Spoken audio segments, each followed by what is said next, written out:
अस्सलाम वालेकुम दोस्तों। सोमनाथ के मंदिर के बारे में यूँ तो हमने बहुत सारी कहानियाँ सुनी हैं, बहुत सारे वाक़यात सुने हैं और हमने ये भी सुना है कि सोमनाथ के मंदिर में जब महमूद गज़नवी दाखिल हुए तो उन्होंने किस तरह उसके सबसे बड़े बुत को तोड़ा और उसके अंदर से क्या क्या चीज़ें बरामद हुई।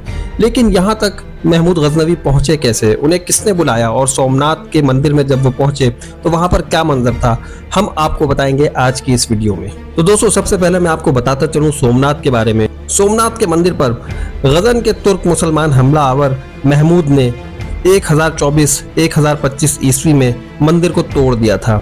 1169 में इसे दोबारा तामीर किया गया। ये 13वीं सदी के आखिर में आखिरी मुस्लिम हमलों में दोबारा तबाह हो गया।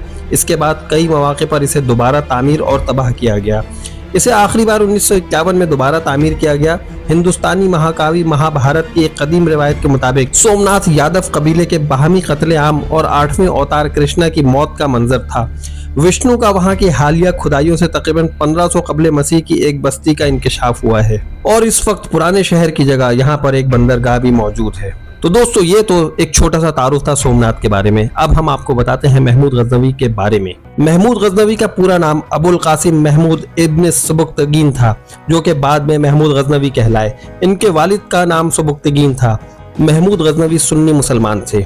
इनकी पैदाइश 2 नवंबर सन 971 ईस्वी को गजनी जबुलिस्तान, जो कि अब अफगानिस्तान कहलाता है, यहाँ पर हुई थी। हम इनके मिलिट्री करियर के बारे में बात करें तो 998 से लेकर 1030 तक इन्होंने खिदमत अंजाम दी हैं। इन्होंने बैटल ऑफ गजनी 998 में लड़ी, गजनवीद कैंपेन्स इन इंडिया, उसके बाद सीज ऑफ लोहकोट 1015 में, sack of Somnath, battle of Chach, battle of Peshawar 1001 में और गजनवीद इन्वेजन ऑफ कन्नूज। महमूद गज़नवी की वफ़ात 58 साल की उम्र में 30 अप्रैल 1030 को गजनी ज़बुलिस्तान में हुई।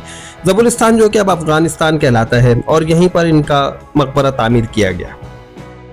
तो दोस्तों आइए अब हम आपको बताते हैं कि महमूद गज़नवी सोमनाथ के मंदिर तक कैसे पहुंचे और वहां पर उन्होंने क्या क्या किया।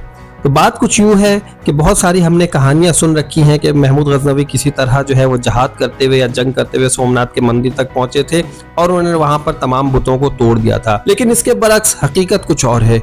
हकीकत यह है कि जब लोगों को पता चला कि महमूद गज़नवी एक शख्स है जो कि खुरासान के इलाके में रहते हैं और मजलूमों की बहुत हिमायत करते हैं, तो वहाँ पर जो देवदासियाँ थीं, जो कि लड़कियाँ थीं कवारी, उन्होंने महमूद गज़नवी के नाम एक ख़त किसी तरह भेजा और कहा कि हम पे बहुत जुल्म सितम किया जाता है, हमें यहाँ पर कुंवारी लाया जाता है और इसी तरह हमारी मौत वाक़ हो जाती है और हमें यहाँ से कोई निकालने वाला नहीं होता है। कुछ लोग ये भी कहते हैं कि यहाँ के कुछ ख़वातीन जो कि किसी मजालिम का शिकार रही है, किसी राजे महाराजे के, तो उन ख़वातीन ने महमूद गज़नवी को ख़त लिखा था और दावत दी थी कि आप आकर हमें जो है इस जबर से, इस जुल्म से निजात दिलाएं। तो इसी सिलसिले में महमूद गज़नवी जहाद करते हुए यहाँ तक पहुँचे और पहुँचने के बाद वो सोमनाथ के मंदिर भी पहुँच गए। अब सोमनाथ के मंदिर में क्या वाक़या हुआ, आइए हम आपको बताते हैं।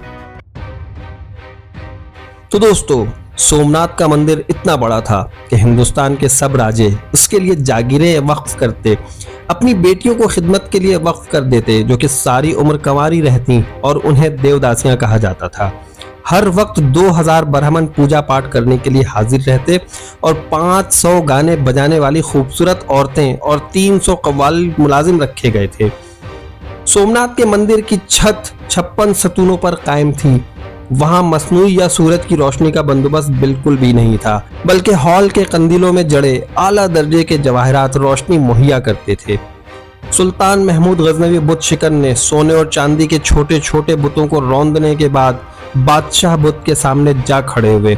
ये बुत तकरीबन 15 फीट का था और कहा यह जाता है कि 6 फीट जमीन के अंदर था और 9 फीट जमीन से ऊपर की तरफ था। इसी दौरान शहर के मौजिज़ समझे जाने वाले हिंदुओं ने मुंह मांगी मालो दौलत की पेशकश की कि सोमनाथ के बादशाह बुत को कुछ ना कहें। तो सुल्तान महमूद गज़नवी के देसी दानिशरों ने मशवरा दिया कि पत्थर को तोड़ने का क्या फायदा, जबकि माल और दौलत मुसलमानों के काम आएगा।